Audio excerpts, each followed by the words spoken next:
What is going on, everybody? Welcome to the pilot episode of Pickin Corners with Andy, where I'm going to break down some of the NHL season for you. It's all going to depend on where we're at. Like today, I'm going to be looking at season-long stuff because the season doesn't start till Wednesday, but in the future, I'll be talking about key weekend matchups. Whatever the hell I feel like talking about, you'll get a little sneak peek or a glimpse into what's going to happen for my daily videos and everything like that.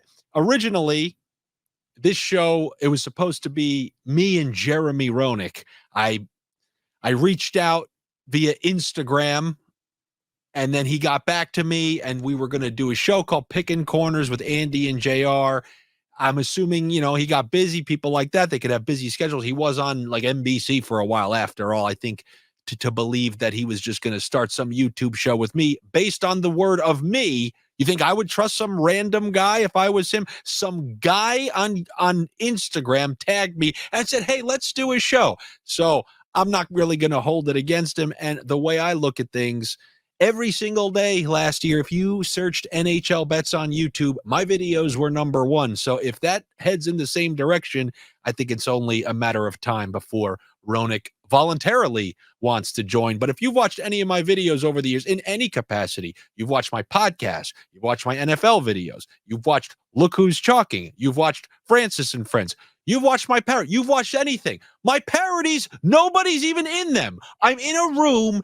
I'm supposed to be talking to another character, and I'm talking to nobody. I'm talking to inanimate object. I'm talking to this Spindrift cup, and I'm saying, are you going to the mall later? That's what I'm asking. Do you remember that from Billy Madison? But I'm going to be talking hockey on this, I want to say channel, but this is just my YouTube channel on this series.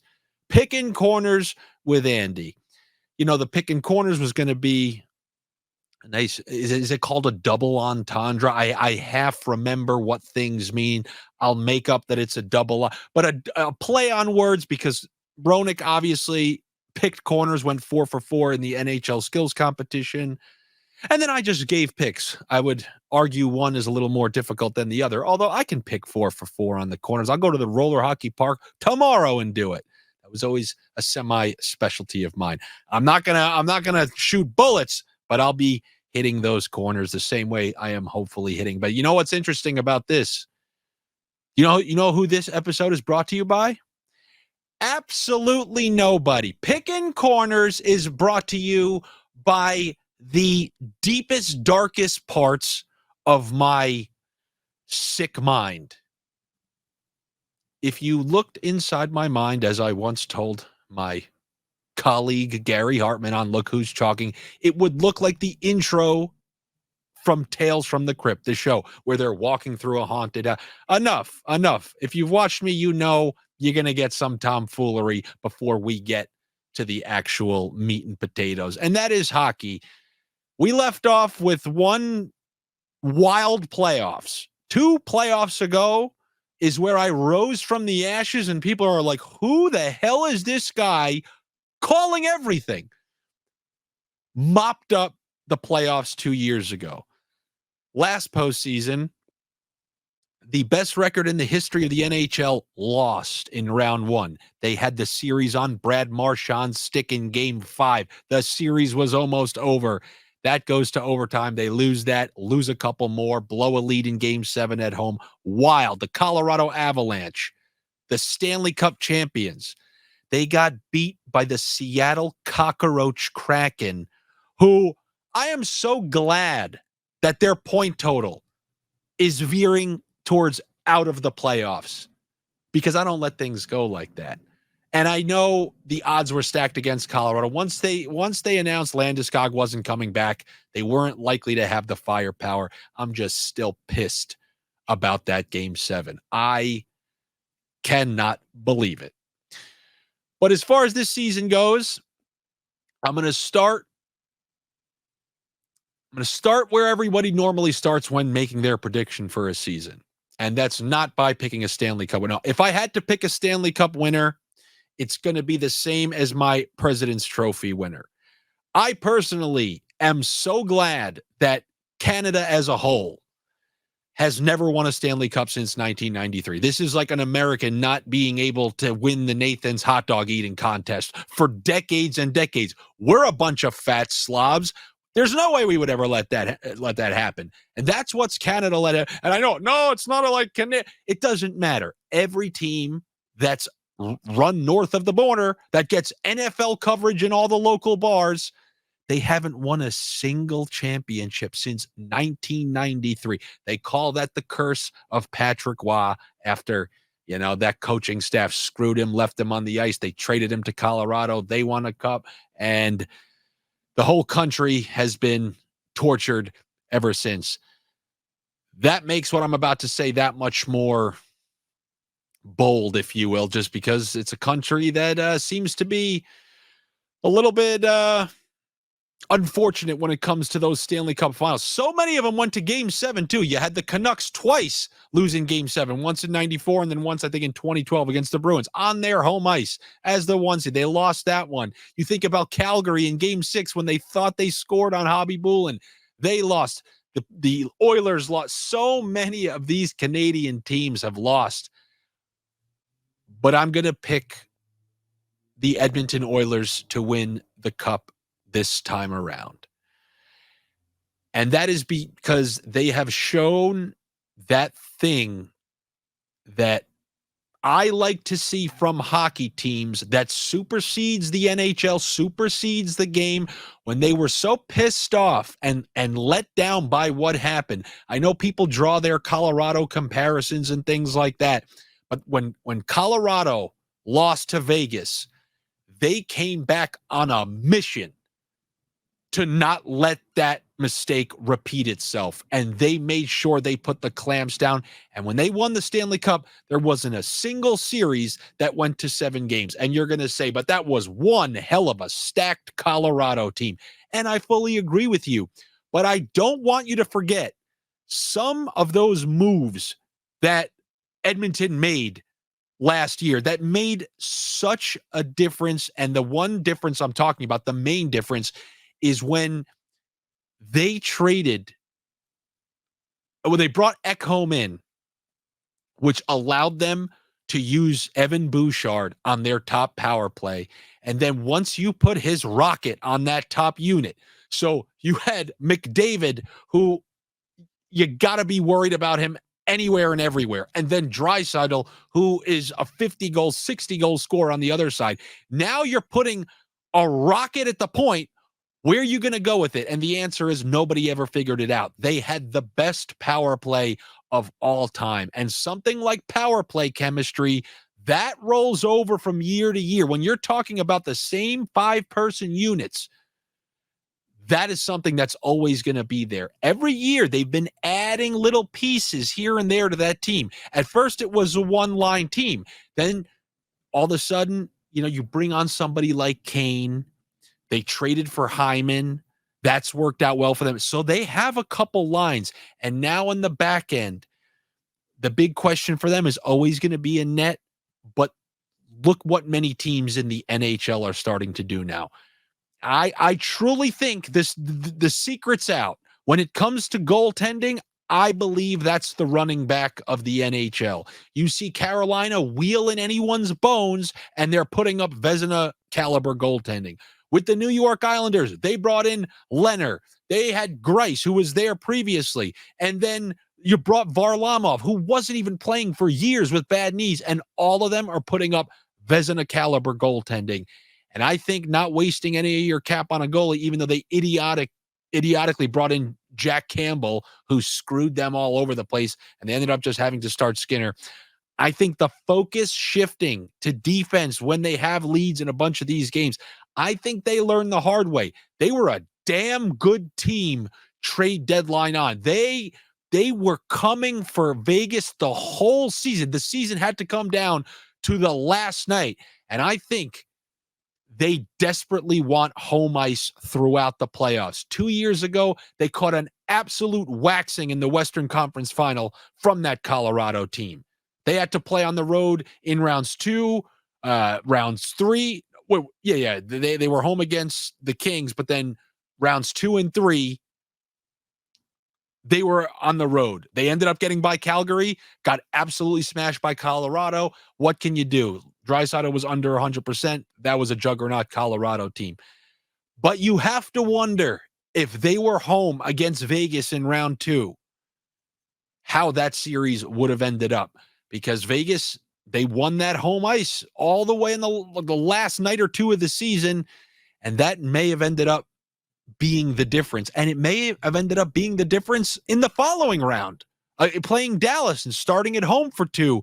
Same type of thing with Edmonton. I believe they're going to be hell-bent on getting home ice throughout the playoffs, which means not only are they my Stanley Cup pick, because I'm not as – I mean, these are Stanley Cup picks. Connor McDavid gets injured, you're screwed. Even Draisaitl has a big injury. If you can't be there for the playoffs, you're probably screwed. Somebody, key piece of your team is gone, you're most likely screwed. But I feel best about them winning the President's Trophy. They're my pick to win the President's Trophy. And if you watched me last year, I said they're one of the teams I don't trust. I truly believed they can go out there and lose any single game. I started to see that dwindle in the final third. I think it all coincided around the time they made that trade. Once that power play got so lethal that other teams were just scared to take a penalty, I think this turned into one of the elite teams in the NHL. And I know they were always amongst them, but it was always, can McDavid do it? He's got a cast around him now, and there is no better time than this season, the one that we have in front of us. Because once again, Colorado, they're still a little shorthanded on offense. I know they traded for Ryan Johansson, but they're not going to have Landeskog. They're pulling the same scam on us that I'm not going to fall for, that they say, no, he's going to try to be back for playoffs. And I know they have the massive 4 defensemen that I'm a big fan of, and I wouldn't be surprised if Colorado was able to beat them in the playoffs. But player for player, this Edmonton team would put Colorado on the back foot, opposed to vice versa, where that team a couple of years ago was coming at them in waves. And then when you look around the other teams in the NHL, it's a great year to try to win the cup, because this year, way more opposed to other years, you can look up and down the rosters and say, I have no clue who's winning this goddamn Stanley Cup. You have a team like Boston. They lost Krejci. They lost Bergeron. Those are like heart and soul type of players. Very thin down the middle. They also lost Taylor Hall. They lost Bertuzzi. Orlov isn't there anymore. So they're going to have to fight and claw a little bit more. Now, I never think that a team who's well run, I mean, these Bruins have been freaking good for decades, ever since they traded Joe Thornton. A few years later after that, pretty much Bergeron's whole career from 03 forward, the Bruins were always lingering around causing trouble in some capacity or another. So I'll never just write them off. But you can't look at them and say, oh, man, how are we going to get through the Bruins? Tampa Bay, the salary cap has shred that team player by player. And although I think Alex Killorn's a bum, he's off that team. And then you can just add him to that list from the last couple of years. McDonough gone, Yanni Gord gone, that whole third line gone. They lost so many players. Stamkos getting a little older. And, oh, yes, their one chance to truly be elite, Andrei Vasilevsky, just had surgery. He's missing a few months of the season. So Tampa's down. Then the other team you could point at and say, well, look, it could be their year, Toronto.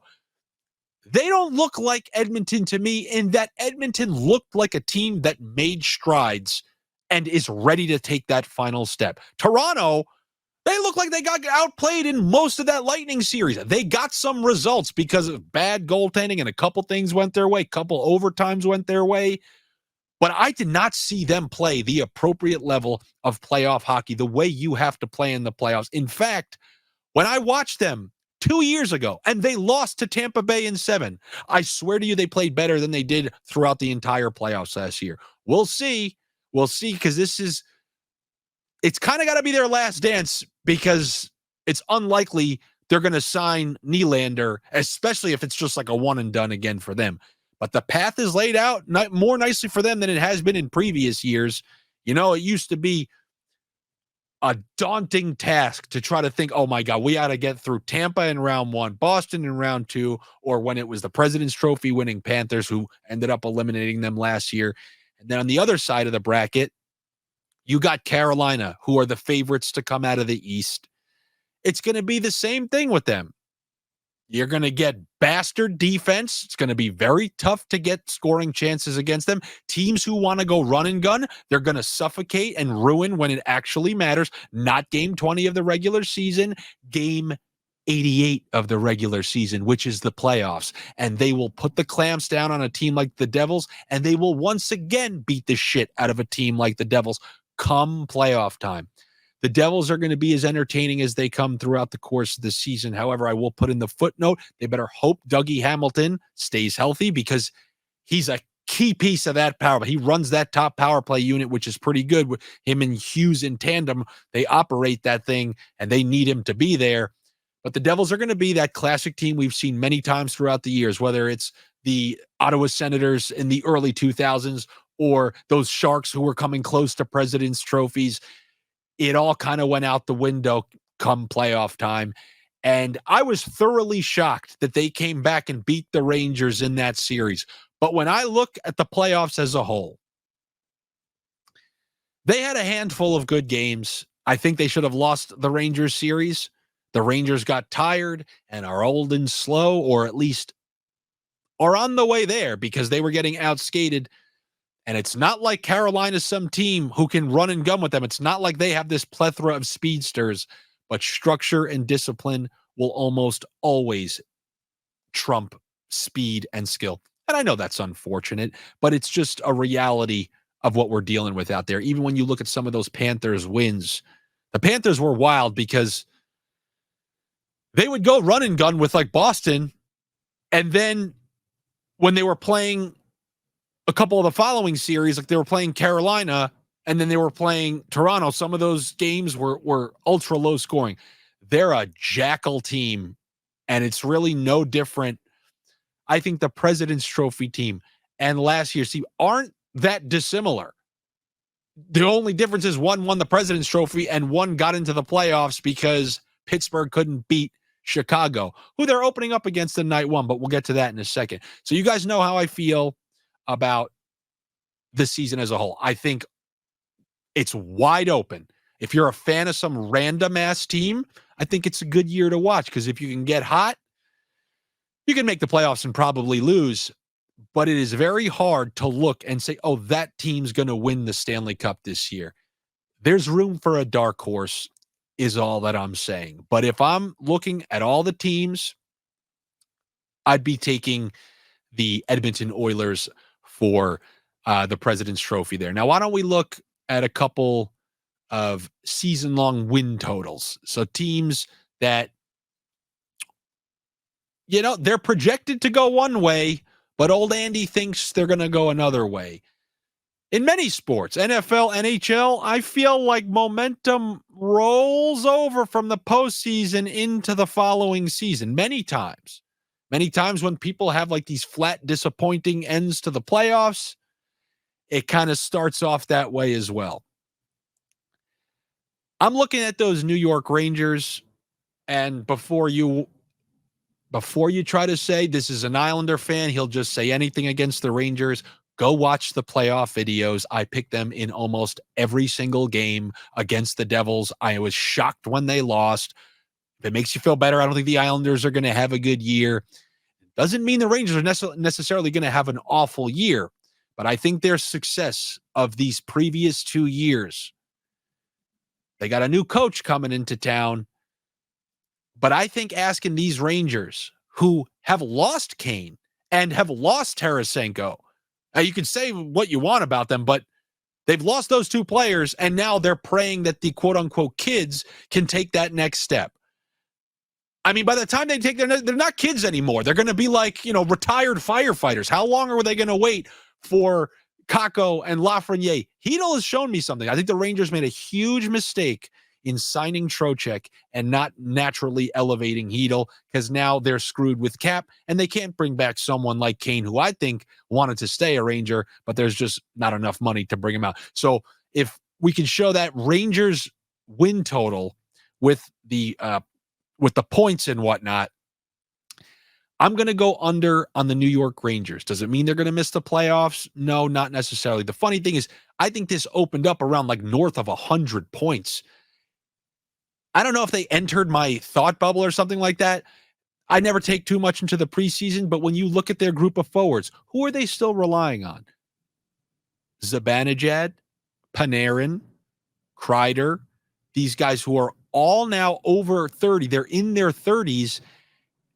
And I believe it's only natural you're going to start to see a dip. I mean, Kreider scored like 50 goals 2 years ago. We saw a dip there. And now Panarin's also doing that weird thing where he's on the second line and he can't find another line mate again. That was an issue 2 years ago. They brought in Kane, tried to fix it. So they're going to have some issues, and they're also working through how's it going to be different under their head coach. Maybe I'm wrong, but I don't see them as this 105-point team like we've seen in years past. So I'll take the under on the point total for the New York Rangers. Another team in that same division. I'm not overvaluing Pittsburgh getting Erik Karlsson.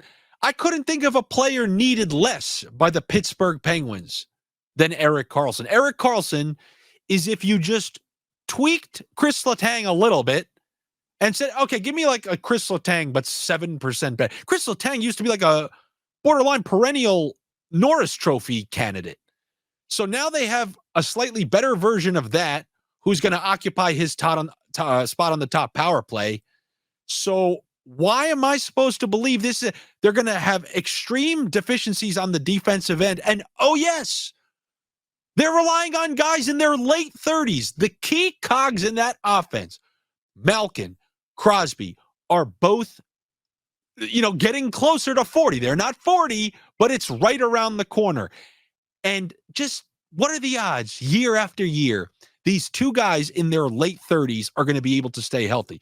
You can't ever predict injuries, but even just think from a maintenance perspective, if they want them to be healthy and they do want to make a run in the playoffs, think about how many times they're going to get like that second day off and how many times they're going to have to rest.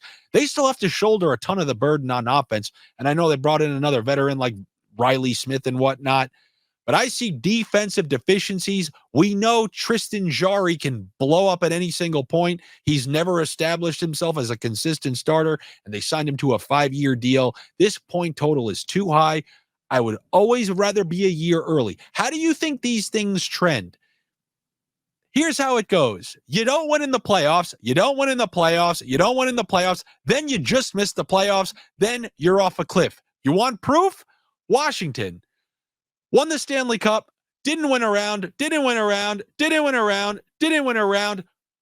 missed the playoffs last year. Hey, you want to see the Washington Capitals point total this year?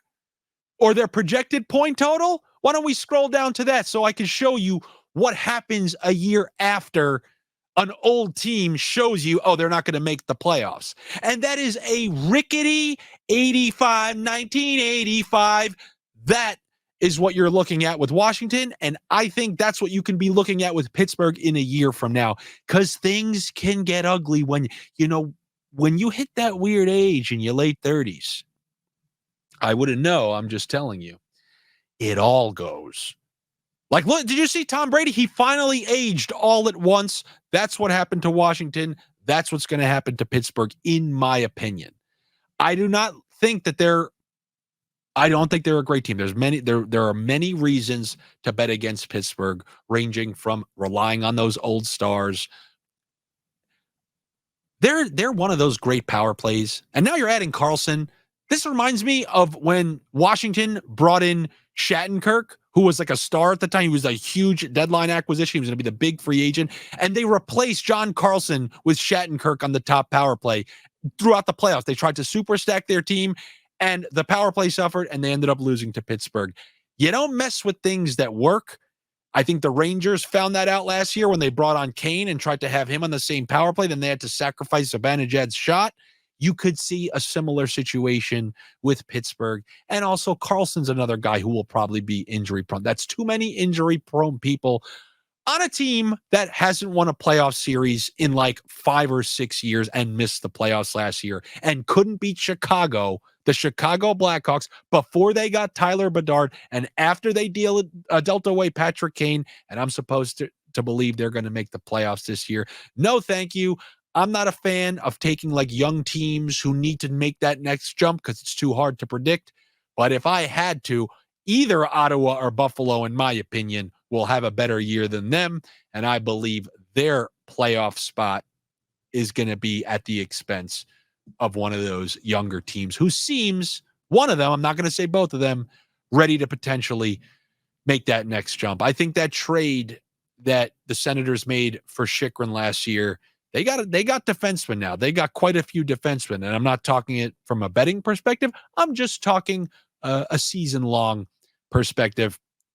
If they can clean up their problems on the back end, the Senators could be all right. But we say this every year with them in Buffalo, and you know what's going to happen. They're both going to come out to 8-1 starts and be fighting for a wild card at the end of the year. It's just like a broken clock. And that's what I think in terms of some of the teams, just off the top of my head. Going back to what I was just saying, if you can find the prop for Chris Letang to go under on his points, that's one of my absolute favorites because he's not going to occupy that spot on the top power play. So he's naturally going to have a dip in points. I assume odds makers and books are smart enough to know that. But as I've always told you, if there's one sport where the bets can sneak through the crevices, maybe the cracks on the ice, it's the NHL. They don't miss anything in the NFL. They took down those Chase Claypool season-long props within a minute. Didn't happen that way with Vasilevsky. They announced his surgery and his win totals weren't removed for an hour and a half. So if you think quick in the NHL, you can be getting an advantage on these people. And I'd also like to say hello to anybody who I had a lot of people who followed me last year, people who told me that they never watched a day of hockey in their life. People from cities where hockey, let's just say, is not even, it might be the 5th most popular sport. And they said, Andy, you turned me on to hockey. I never watched a day in my life, and you're the reason I watch. So to Gary Bettman, you need someone to grow the game. Whatever you're doing out there, they ain't working. You leave it to me. I guess money can kind of make anybody watch anything. But I appreciate all those people, especially if you joined me on here. I know you're probably looking for some. If you think I'm betting preseason, you're a sick individual. The minute you start seeing me give out preseason bets, that's the day you know I turned my back on you and I'm just about trying to steal money from you. Because if I try to say, no, you gotta do this and you gotta bet on this in the preseason, you know what's gonna happen? There's not a damn chance. I could show you half-ass efforts from across the preseason. So many players. Then they also split their squads up. They send one guy to Kentucky, one squad to Kansas. I don't know why I'm using those cities. But I would never bet on the preseason. But the beautiful thing is we got the season starting up on Wednesday. I'll take a first look at that in a second. But first, a word from nobody, because like I told you, there are no sponsors on this show. What I will do now is go to another future, and that is some goal scorers that I saw on this list right here. This one, I just happened to go to Caesars because I think it's most aesthetically pleasing for you guys to look at. And also, don't mind the look of the shot. I made this layout just for episode 1. You know me. I'm going to think of some things. We'll see. I don't know why I sound like Marshall Mathers. But you know this whole layout here. I'm going to put some prices. It's going to incorporate all the elements of the show. We'll just put it that way. So Taylor Hall right there, you're looking at on your screen. I'm going to take the over 18.5 goals. Why is that? This is called the, I'm an awful player and I'm getting all the crucial time on a bad team theory. Yeah, all that on a theory. I've seen this for years growing up as an Islander fan. The Islanders were the worst team throughout the 90s, early 2000s. And what happened? Guys named Mariusz Czerkawski would pop in 35 goals. It's just a mere matter of opportunity. A guy named Jason Blake, a fourth liner, scored 40 goals with the New York Islanders. You often see this with bad teams. And Taylor Hall, he's still a pretty good player, is going to get any and every power play opportunity. They'll probably pair him with Bedard. You're going to, the same thing you saw from Max Domi with them last year, playing with Kane on that top line. Yeah, they were losing every game, but he was racking up some points. You're going to see that from somebody like Taylor Hall, who's just going to get any and every opportunity to fill up the score sheet.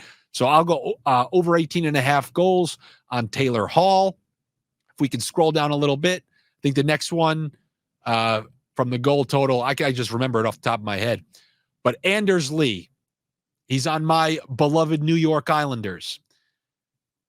For years, the guy has played with Tavares, then Barzal. He was someone, I call it the trickle-down benefit by playing with great players. He was playing on that top line. He's a big-bodied guy. He had decent hands at one point. He was on the top power play. Well, all those aforementioned things have gone away. He's not on the top power play. He's not going to be playing with Barzal and Horvat. As of right now, in the preseason, it looks like they're set on making him a third liner. He's currently set to be on the third line. He's progressively getting worse every year. He's just not a great player right now. He offers so little. And for a guy like that to get to 27 goals, this might be my favorite bet. 27 is a lot.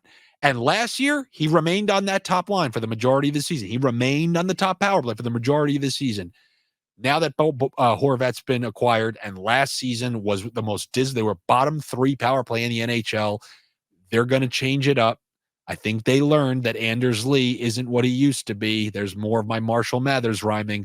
I'm going to go under 26.5 goals, and I really feel strongly about that one. If you want to scroll up, what was the one that you had just passed? It was after Hall. Draisaitl. I'm sorry. 50 goals. To use like an NFL analogy, there's 2 ways you can win this. Number 1, he doesn't score 51 goals. Number 2, he doesn't play 82 games. A goal total that high, it just relies on too many things going right. Even with that unbelievably filthy power play, I'm sorry, you don't know if they're going to randomly try different line combos throughout the year. Many times they split up him and McDavid. He has been relatively injured in the past, not so much last year before that. So he could be a candidate to miss some time. I call this more than one way to skin a cat, more than one way to win a bet. And we're in October, there's no wrong way to eat a Reese's. Yes, there is. I can name you dragging it across the floor and then eating it. That's a wrong way to eat a Reese's. But there is no wrong way to take this under 50. And I'm taking the under. That's too many goals. And that's a guy that I don't mind betting against hitting that 50. I can't remember. Do we have any more on this list? Because I was going through it earlier. And as much as I want to have everything laid out here and memorize it off the top of my head. Okay, some of these here. Yes. Goalie win totals. We got the under 29.5 for Freddie Anderson. Why is that? Because Freddie Anderson is made of, yes, kids, glass. As you saw last year with Carolina, they had to use 3 goalies throughout the course of the season. Even in the playoffs, they rotated. And then they got that one stretch from Anderson. But still, even when he was winning, they were putting in the backups just to give him a rest. And there's not a chance in hell they're going to ride him for the entire season because he played very well in the playoffs.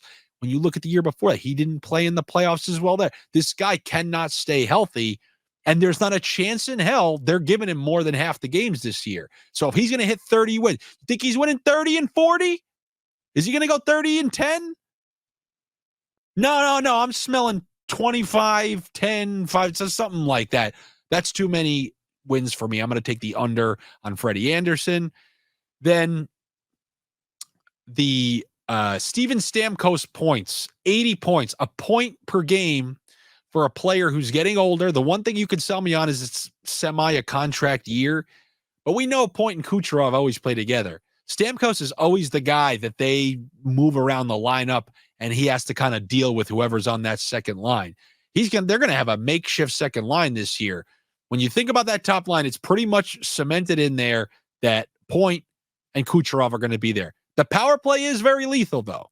So they're going to be plenty of power play points available for him. I just think a guy at his age, he used to be real injury prone, and it's been 2 good years in a row for him. Once again, more than one way to skin a cat. There are more than one roads to Rome. Yeah, I think Stamkos is another one of these guys where I don't mind taking the under, especially, a team like Tampa. I always feel like they're trying to be as healthy as possible come playoff time. And that those are some of the futures. If you saw anything else on the ticket, I'm sure there's a good reason for it. I'll give you a first look at the slate for Wednesday. I already mentioned the Pittsburgh-Chicago game. I'm not going to get to it in depth. I'm going to do that on, is it Tuesday? I believe it's Tuesday. But basically, Pittsburgh, their season was ended by Chicago. And if there is a team that you want to play in the opening game, it's going to be Chicago. Like you want to inflict woo. It even just for your fans. Like, hey, I'm sorry we did this against them last time. I mean, they have to be licking their chop. For all intent and purposes, this is the team that ended their playoff streak. The Chicago Blackhawks ended the Pittsburgh Penguins playoff streak. And this is as healthy as you'll get Pittsburgh, all these old guys. I don't know why I just thought of Roger Dorn when I said old guys. Yeah, you ever see when you're watching those movies, like Roger Dorn looks 58 years old. He looks like he should be the coach of a team, let alone starting at third base. Anyway, I'm leaning heavily towards Pittsburgh in this game.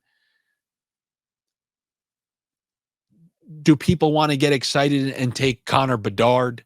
I would imagine a guy in his first game probably shoots more than anything, just to mess with the jitters and whatnot.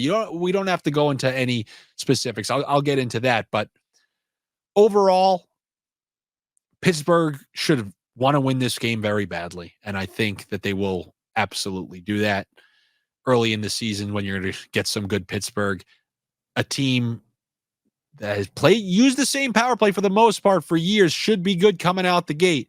But if they roll Carlson out there on the top one, you never really know. I would imagine in a first game against a team that's typically bad in Chicago, they'll be able to put up a couple points and win that game. So I'm most likely going with Pittsburgh in that one. The Lightning one's very interesting because if you remember how Nashville ended last season, they were one bastard of a team to try to score against. They dealt away their players. Trotz came in there, and then it's just like the guy shows up, and I swear to you, your team just stops letting in goals. It could be the same personnel, the same coach. If he's in the building, goals are sucked out of it. And they almost made the playoffs on an improbable run with their roster just dealt away. And this is a team that it's hard to figure out how it's going to be, but I do know this. Early in the season, I don't trust top-tier goaltending. When you thought about how Saros was playing towards the end of last year, you can't be in midseason form as a goalie early in the season. You just can't. It's just one of those grooves you need to get into, and I don't foresee Saros being there. And I also think people believe because Vasilevsky ain't going to be playing, that just means that's it. I honestly think this game sets up well for Tampa Bay. And there's a bet that I like within that game. I guess what I'll hint at is the worst player on the team who scored 0 goals throughout the entirety of the playoffs 2 years ago when they went to the Stanley Cup final. And he played every single game. 0 goals throughout the entire playoffs, is not on the team anymore. He occupied a spot on the top power play, a perennial top 5 power play in the league, which means there's going to be room for someone else. So we'll take a look at that one on Tuesday. And then is there a third game? Or is it just the doubleheader? Yes, the Seattle Cockroach Kraken and the Vegas Golden Knights opening it up. I mean, what a perfect role for the Cockroaches to spoil a night celebrating the Cup. Cup celebrations are a weird one, It's like the heavy lifting is behind them. That's one I'm going to actually have to look closer at. That's one I will be livid if I pick the Vegas Golden Knights and the goddamn Kraken start me up. I might not bet on a team in that game simply because I don't want to deal with what it's going to feel like if I bet against the Kraken and lose. I'll pick my spots against them. We already enjoyed eliminating from them from the playoffs. How bad is that I savor things like that still months later? That's just the way hopefully you guys savored every minute of this opening episode of Pickin Corners. The only place you're going to be able to catch this show is on YouTube. I'm sorry, I'm not creating Instagram pages, this page. I'm only a human being. I got to do all these shows, and I wanted to force everyone over to my my YouTube. Last year, forcing everyone to my Instagram. Asked to get to 10,000. Scumbags couldn't even get me to 10,000. This year, I'm trying to get people over to my YouTube channel. So this is the only place you're going to find Pickin Corners, where I'll be talking about, and feel like next Friday, we'll be talking about some of the matchups that are coming up next weekend, the opening weekend. And is that when they're going to do that red zone thing? I don't know if you guys saw that. They're going to try an NHL red zone style channel with John Butchergross, who used to be the old school host of NHL Tonight. Tell me I wouldn't operate the hell out of an NHL red zone channel. But instead, you're going to get me here on Pickin Corners. I'll see you guys next Friday. Make sure you're subscribed to my YouTube channel. It's the only place you're going to be able to see it. Hit the notification bell so you know when I upload it. You're going to try to get it out there earlier on Friday nights. And let me think what else. Also, my Patreon, it's going to be operating once again. It's $20. That's what it is. That's where I'm going to put my full assortment of bets. That's where I'm going to put my same game parlays.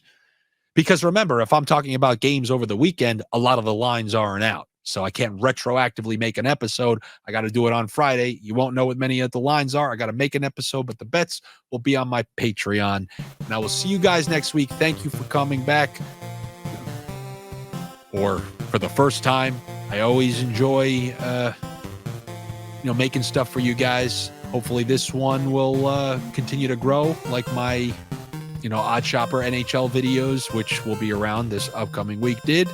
I will see you guys on Tuesday for opening night. Take it easy, and I will see you then.